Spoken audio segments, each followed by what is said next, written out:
Boa tarde a você que resolveu, né, assistir a este vídeo. Eu preparei uma lista de transmissão com o nome de pessoas que eu amo, né? E para que essa lista? E o porquê desse vídeo? Eu preparei alguns estudos da Bíblia para você, especialmente para você, meu querido irmão, meu querido amigo que está me assistindo. E o meu intuito é que você aprenda mais da Bíblia, aprenda mais das coisas de Deus e se prepare, porque Jesus está voltando. Tudo que está acontecendo no mundo é nada mais e nada menos do que está escrito na Bíblia, na palavra de Deus. Ele avisou que seria desse jeito. E ainda mais uma coisa, avisou que é apenas o princípio das dores.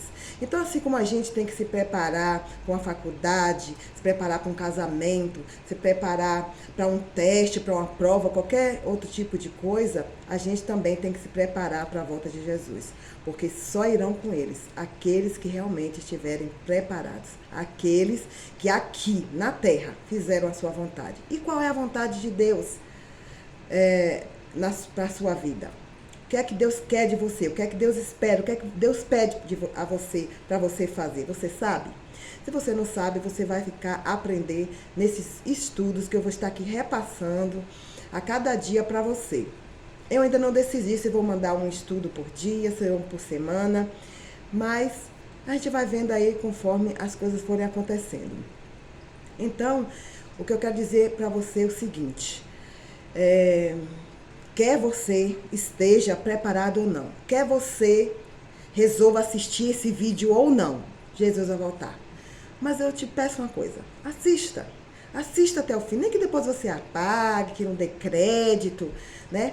Mas assista até o fim o vídeo, antes de você tomar qualquer decisão. A decisão, no final desses estudos, será sua, não minha. O que você vai fazer com este conhecimento que eu vou estar passando para você, é você quem vai decidir. Não sou eu. Eu não estou aqui falando de religião, eu estou falando de preparo para a volta de Jesus. É preciso um preparo, mas a decisão é sua. Se você gostar do estudo, se você resolver assistir a todos eles, compartilhe, passe para aquelas pessoas que você também gostaria de ver no céu com você. Então, neste momento, vou fazer aqui uma oração por você, por sua família, para nós estudarmos o primeiro estudo de hoje, que é falando sobre a Bíblia Sagrada. A palavra de Deus ainda está valendo? Quem escreveu? Né? O que é que está escrito nela? Quantos livros tem? E aí nós vamos estar estudando aqui, neste momento, tá bom? Então oremos. Grandioso Deus, amado Pai, aqui estou, Senhor, cumprindo uma ordem Tua. Tu me pediu para que eu fizesse essa lista de transmissão e preparasse esses estudos. O Senhor sabe que foi uma luta aqui, até conseguir fazer este vídeo. Mas com oração e perseverança, o Senhor nos capacita. Te agradeço e te peço que abençoe cada pessoa da minha lista de transmissão que eu vou enviar este vídeo, Senhor. Que o Teu Santo Espírito trabalhe na mente e no coração de cada uma delas, preparando elas para o Teu reino. Abençoa a elas e a cada um de sua família. Te peço e te pedimos, no doce nome de Jesus, com perdão de nossos pecados. Amém. Muito bem. Um pouquinho de nervoso. Primeira vez que eu estou preparando um vídeo assim de estudo. Já fiz vídeo de outras coisas, mas de estudar a palavra de Deus assim não, né? Já dei estudos bíblicos, o vídeo e tudo, mas parece que é diferente fazer desse jeito. Então vamos lá. A Bíblia Sagrada, né? A gente conhece a Bíblia como uma Bíblia Sagrada, a palavra de Deus, Santas Escrituras, né? E a Bíblia, ela está dividida em duas partes, né?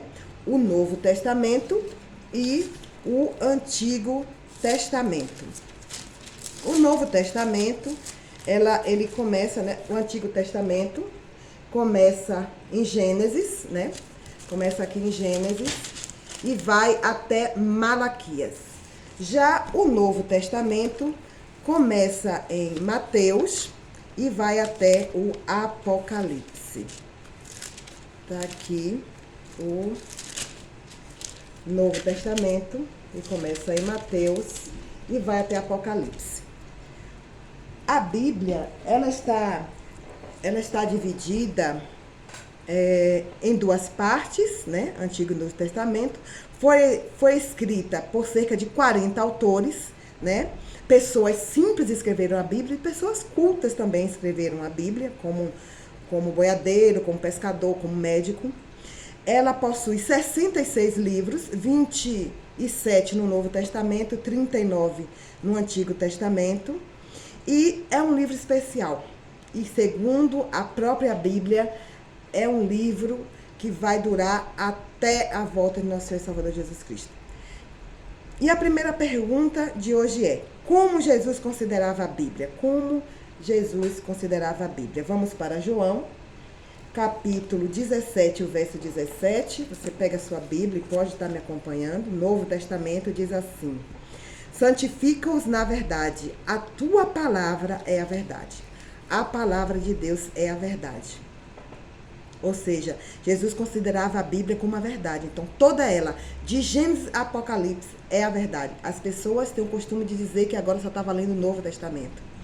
Mas, quando se trata de dízimos e oferta, o Antigo Testamento serve, não é verdade?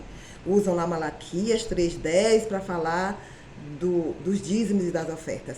Mas, quando as coisas são de interesse de Deus, muitas vezes elas passam por cima e dizem que não serve mais, que não presta, que isso e que aquilo. Mas isso não é uma realidade da palavra de Deus. A palavra de Deus é válida de Gênesis a Apocalipse. O Apocalipse já se cumpriu. Algumas coisas já se cumpriram. Outras ainda não, que está em Daniel. Ainda estão para se cumprir. Então, Jesus considerava a Bíblia como a palavra da verdade. A segunda pergunta é: qual é a situação de muitos estudantes da Bíblia e o que necessitam para entendê-la?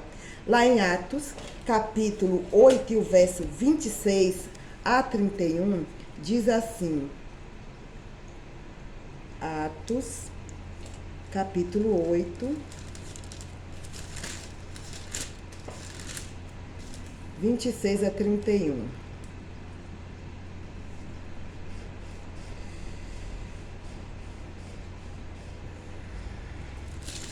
Nossa. Deixa eu achar aqui.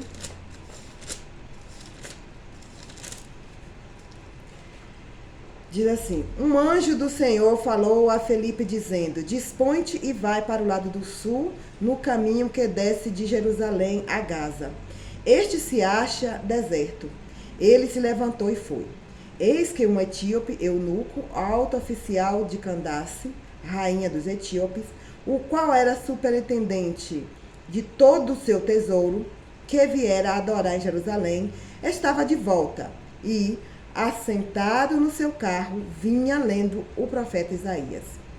Então disse o Espírito a Filipe: aproxima-te deste carro e acompanha-o. Correndo, Filipe ouviu ler o profeta Isaías e perguntou: compreendes o que vens lendo? Ele respondeu: como poderei entender se alguém não me explicar? E convidou Filipe a subir e a sentar-se junto a ele. Então aqui é a história, né, de Filipe e o eunuco. Ele estava lendo o livro de Isaías, não estava compreendendo. Deus, vendo ali o interesse dele, a vontade de conhecer mais a sua palavra, enviou então Filipe para ir até ele. E ali, né, ele falou para Filipe que ele não poderia entender se alguém não explicasse. Então é o que eu estou fazendo aqui com você. Talvez você tenha sentido muitas vezes em seu coração esse desejo de estar conhecendo mais a palavra de Deus. E por isso, Deus aqui me colocou no coração o intuito de estar te colocando nesta lista de transmissão para o estudo da palavra de hoje, né? Então, para que você compreenda a Bíblia, é preciso que alguém lhe explique, né? Para que você entenda. Pergunta 3. Qual é a maneira correta de estudar a Bíblia? Segundo Isaías 28 e o verso 10, é comparando texto com texto sobre o mesmo assunto, buscar outras passagens que expliquem deste mesmo assunto e um pouco aqui, um pouco ali sobre o mesmo assunto. Por exemplo, se você quer saber sobre a morte, você não vai abrir uma página ali na Bíblia e vai encontrar tudo ali explicando sobre a morte. Não. Você vai encontrar um verso aqui em João, outro lá em Eclesiastes, um pouquinho aqui, um pouquinho ali, lá em Gênesis, e você vai acabar compreendendo o que é que acontece quando a pessoa morre. Você não vai achar esse texto todo em um lugar só. Precisa realmente estudar a Bíblia, buscar na palavra de Deus esse conhecimento para entender este assunto. A pergunta 4. Que benefício recebe o estudante das Escrituras? João 5,39. Ai, desculpa, gente. João 5,39 diz que através da Bíblia nós encontramos a vida eterna e ela é ela mesma quem testifica de Jesus. Ou seja, o benefício que você tem ao estudar a palavra de Deus é que ela vai te conceder vida eterna, certo? E ela fala de Jesus. Se você começar a ler a Bíblia de Gênesis até Apocalipse, você vai ver que toda a Bíblia fala de Jesus. Lá no Antigo Testamento disse que Jesus viria, como ele viria, de que ele nasceria, né? Já no Novo Testamento ele veio e se cumpriu tudo que está no Antigo. Nasceu da Virgem Maria, ele nasceu em Nazaré, né? Nasceu em Belém, foi criado em Nazaré, enfim. A palavra de Deus no Novo Testamento se cumpriu de acordo com o que está escrito no Antigo. A pergunta 5. Que outro benefício prático advém de examinar a Bíblia? João 16, 13 e 8,32 diz que o Espírito Santo nos guia a toda a verdade. Nos guia a toda a verdade. E que a verdade nos liberta. Como assim? A palavra de Deus é a verdade. E ela nos mostra que Deus, Pai, Filho, Espírito Santo, a sua lei, são tudo verdade. Então, é uma verdade completa. Não existe Deus sem Jesus, não existe Jesus sem Deus. Não existe Deus sem a Bíblia, porque a Bíblia é a palavra de Deus falando com a gente. Quando a gente ora, a gente está falando com Deus. E quando a gente lê a Bíblia, é Deus falando com a gente. Então, a palavra nos liberta. Liberta de quê? Do pecado, da dor, da tristeza. Se você está angustiado, se você está sem esperança, se você acha que não tem mais jeito para a sua vida, leia a Bíblia. Ore antes e peça a Deus para te iluminar, para mostrar uma palavra ali que lhe console, que lhe conforte. E com certeza você vai encontrar uma palavra que te ajude a ter alegria. E você vai acabar os problemas? Não estou dizendo que vai acabar os problemas. Os problemas vão continuar, né? Dias bons, dias ruins vão acontecer, vão existir. Mas os dias bons você vai saber agradecer e os dias ruins você vai saber trabalhar com Jesus aquilo. Ai, Senhor, o meu dia hoje está sendo ruim por causa disso, me ajuda. Você vai ter uma amizade maior com Deus. Você vai buscar mais a Deus para resolver as suas coisas e para encontrar nele a paz que você precisa para resolver aquela situação. A pergunta 6. Quem dirigiu os profetas ao escreverem a Bíblia? Tem muita gente que fala, a Bíblia é escrita, é palavra de homem. Fala assim, o livro, foi o homem quem quis escrever. Na verdade, a Bíblia é a palavra de Deus. Deus usou homens, sim, para escrever a Bíblia. Mas foram homens movidos pelo Espírito Santo de Deus. Isso está em 2 Pedro 1:21. Homens santos que resolveram escrever que escreveram a Bíblia de acordo com o que Deus mandou eles escreverem. Eles não escreveram conto de fada, conto da carochinha, não inventaram nada. Foi tudo baseado na própria palavra de Deus, né? As coisas aconteciam ao redor deles, Deus dizia, escreve aí. E eles escreviam. É tanto que o livro de Gênesis, quem escreveu foi quem? Moisés. Porém, Moisés nem existia na época de Adão e Eva ainda, e foi ele quem escreveu o livro de Gênesis. Muito bem, pergunta 7. Quanto do texto bíblico é inspirado por Deus? 2 Timóteo 3,16, eu vou fazer agora questão de abrir aqui e ler com vocês. 2 Timóteo, no Novo Testamento, perto de Apocalipse, tem o primeiro e tem o segundo. 3,16, deixa eu ver, 2 Timóteo 3,16, diz assim: Toda a Escritura é inspirada por Deus e útil para o ensino, para a repreensão, para a correção, para a educação na justiça. Ainda tem o 17. A fim de que o homem de Deus seja perfeito e perfeitamente habilitado para toda boa obra. Olha só, no Novo Testamento está confirmando que toda a Bíblia foi inspirada por Deus. Então aqui não foi qualquer um que quis escrever o que bem quis entender, não. Foi Deus quem instruiu, Deus que inspirou através de seu Santo Espírito. Pergunta 8. Que parte da Bíblia não foi escrita por autores humanos? Aí você fala assim, como assim? Tem uma parte da Bíblia que não foi o homem quem escreveu? Hoje em dia nós temos o livro pronto, né? Que foi escrita, né? Numa gráfica, enfim. Porém, tem uma parte da Bíblia que está na Bíblia, né? Uma parte da Bíblia, claro que está na Bíblia, que não foi Deus que mandou alguém escrever. Ele mesmo fez questão de escrever.